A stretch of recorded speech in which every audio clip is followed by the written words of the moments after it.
தீட்டல் பச்சை அரிசியில் ஒரு கஞ்சி தான் செய்ய போகிறோம். இப்போ நாங்கள் அடுப்பில் பானை ஒன்றுக்குள்ளே தண்ணி அளவாக வச்சுருக்குறோம். தண்ணி கொதிக்க அரிசி போட போகிறோம், பார்ப்போம். தண்ணி நல்லா கொதிச்சுட்டுது. நாங்கள் இப்போ அரிசியை போட்டு கொள்ள போகிறோம்.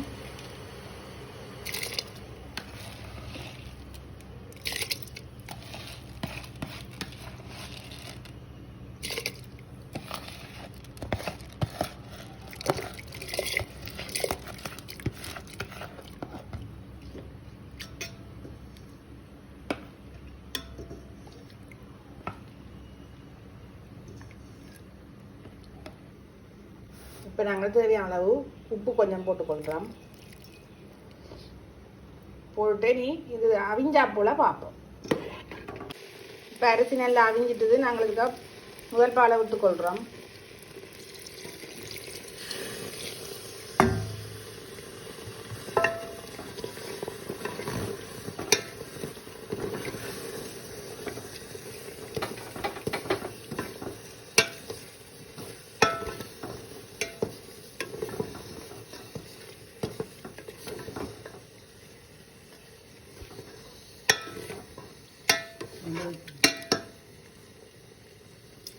அவ்வளோ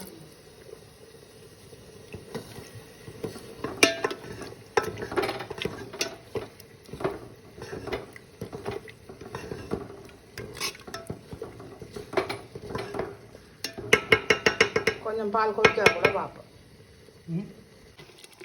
பால் கொதிச்சிட்டுது. இப்போ நாங்கள் இதுக்கு கொஞ்சம் சீனி கொஞ்சம் போட்டுக்கொள்ள போகிறேன்.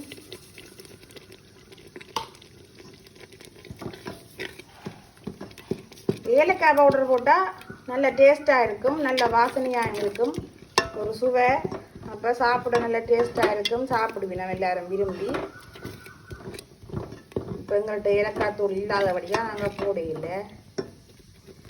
இது வந்து கொஞ்சத்துக்கு தான் நான் இப்போ சீனி போட்டிருக்கிறேன்.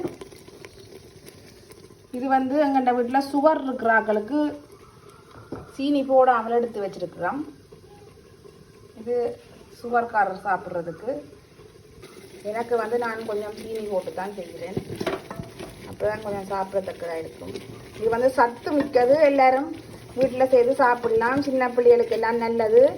தீட்டல் பச்சை அரிசி நல்ல சத்தானது. எல்லோரும் செய்து சாப்பிடுங்கோ.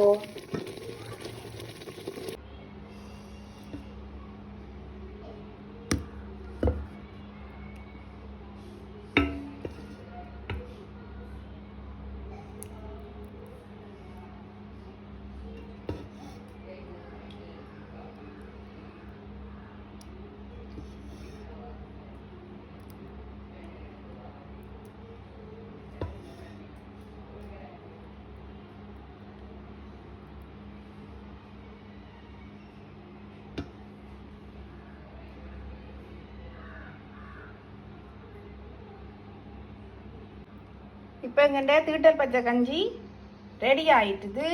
நாங்கள் இப்போ சாப்பிட போகிறோம்.